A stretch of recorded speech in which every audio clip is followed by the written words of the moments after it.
पड़े sir, good afternoon, thank you जुड़ने के लिए। नतीजे स्क्रीन पर आएंगे।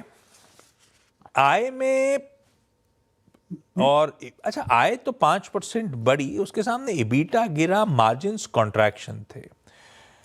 मैं देख रहा था बड़ी सर, Q2 का सेल्स वॉल्यूम तो बढ़िया है, 12% का जंप, पर आय फिर भी सिर्फ 5% बढ़ी। इस बार के रियलाइजेशन, प्रोडक्ट मिक्स का कुछ इंपैक्ट था क्या, सेगमेंट मिक्स का कुछ इंपैक्ट था? क्यों? सब पॉलीमर बाजार के दाम गिरे थे, इसके कारण वैल्यू में टर्नओवर उतना नहीं बढ़ा जितना वॉल्यूम में बढ़ा। हाँ, तो आप कह रहे हो बेसिकली वो पीवीसी के प्राइसेस जो कोलैप्स हुए थे, ये उसका इंपैक्ट है क्या, कि वो रियलाइजेशंस पे और मार्जिन्स पे उसका इंपैक्ट चल रहा है, ऐसा है क्या? देखिए, अभी सभी पॉलीमर के बाजार में मंदी है। पीवीसी, सीपीवीसी, पॉलीथिलीन, सब बाजार में मंदी का ट्रेंड चला हुआ है, क्योंकि कई नई कैपेसिटी वर्ल्ड में आई है और world is going in a slow demand phase. तो सब चीज़ों में दाम गिरे हैं। तो दाम गिरने के कारण वैल्यू में बढ़ोतरी उतनी नहीं हुई जितनी वॉल्यूम में बढ़ोतरी हुई है। वॉल्यूम बढ़े पर दाम गिर रहे हैं तो उसका इंपैक्ट होगा, इसीलिए रेवेन्यूज 5% बढ़े। अच्छा, वो एंटी डंपिंग ड्यूटी पीवीसी पे लगने की तैयारी हो रही थी तापड़िया सर, वो तो उसके फिनांस मिनिस्ट्री को नक्की करना है। जब डायरेक्टर जनरल ट्रेड रेमेडी ने उन्होंने तो रिकमेंड करा ना। 16 अगस्त को रिकमेंड कर दिया है। हाँ, वो 90 दिन के अंदर फिनांस मिनिस्ट्री का नोटिफिकेशन आना चाहिए। तो 90 दिन में अभी 15-16 दिन बाकी हैं।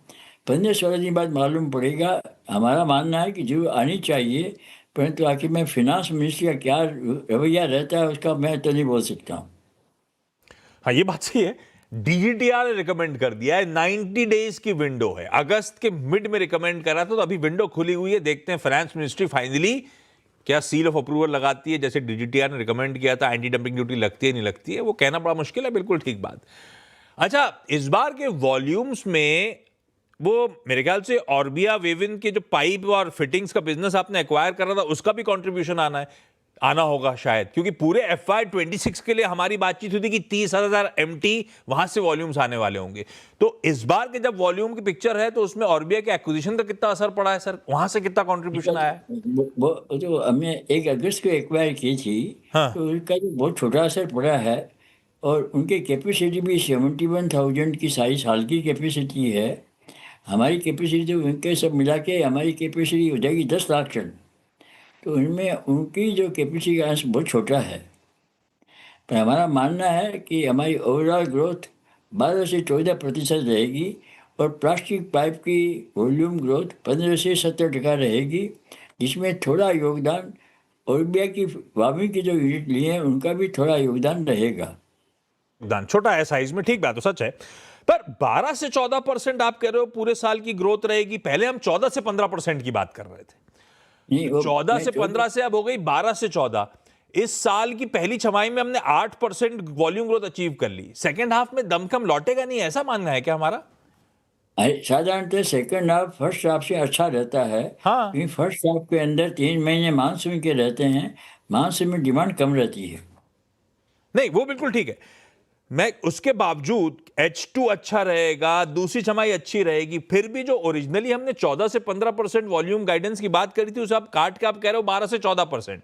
क्यों काट रहे हैं हम लोग? हमने कहा था 15 से 17% प्लास्टिक पाइप की ग्रोथ रहेगी। जो हमने अप्रैल में कहा था वही आज हम कर नहीं नहीं, रहे हैं। प्लास्टिक पाइप वही की वही है। ओवरऑल वॉल्यूम के लिए तो हमने जब लास्ट टाइम चर्चा हुई थी, तो पूरे साल के लिए 14 से 15% की बात करी थी। अब आप कह रहे हो 12 से 14%। जो मेरा ख्याल थे वो कहीं गलती रह गया। एक मैं इतना ही कर सकता हूँ, हमारे सब अच्छा, डिवीजन में एक इंडस्ट्रियल कंपोनेंट की डिमांड में कमी है। बाकी सभी डिवीजन ठीक से काम कर रहे हैं। अच्छा ठीक है। वॉल्यूम ग्रोथ हो गई, पूरे साल की गाइडेंस 12 से 14%। इबीटा मार्जिन की गाइडेंस दी गई थी 14.5 से 15.5%, है ना सर? अब इबिटा मार्जिन गाइडेंस हम दे रहे हैं 14.5 से 15। 14.5, ठीक है, 14.5% से 15.5 थी, उसे रिड्यूस करके हम 14.5 से 15% कर रहे हैं। एक हाँ जी। दिग्गज ब्रोकरेज कह रही थी कि H2, जैसा आप भी कह रहे हो, साल की दूसरी छमाही में डिमांड अपटिक्स आते हैं, बेहतर होता है, तो वॉल्यूम गाइडेंस तो मीट अप हो सकती है, पर ये मार्जिन गाइडेंस मीटअप करना चैलेंजिंग हो सकता है कंपनी के लिए। आप लोग कॉन्फिडेंट कि ये 14.5 से 15% की गाइडेंस आप अचीव कर लोगे सर? हमें पूरा विश्वास है। क्योंकि इस क्वार्टर में हुआ क्या, हमारे बीटा मार्जिन 170 बेसिस पॉइंट्स गिर गए, गिर के 12.5% के नीचे आए। इबिट मार्जिन भी 200 बेसिस पॉइंट्स गिरे। वो ज्यादा इसलिए गिरे क्योंकि हमारा डिप्रिसिएशन का चार्ज भी बढ़ा। इसीलिए सीरियस से थोड़ा सा मान रहा है चैलेंजिंग हो जाएगा हमें वो गाइडेंस अचीव करना। कैसे अचीव होगी वो गाइडेंस?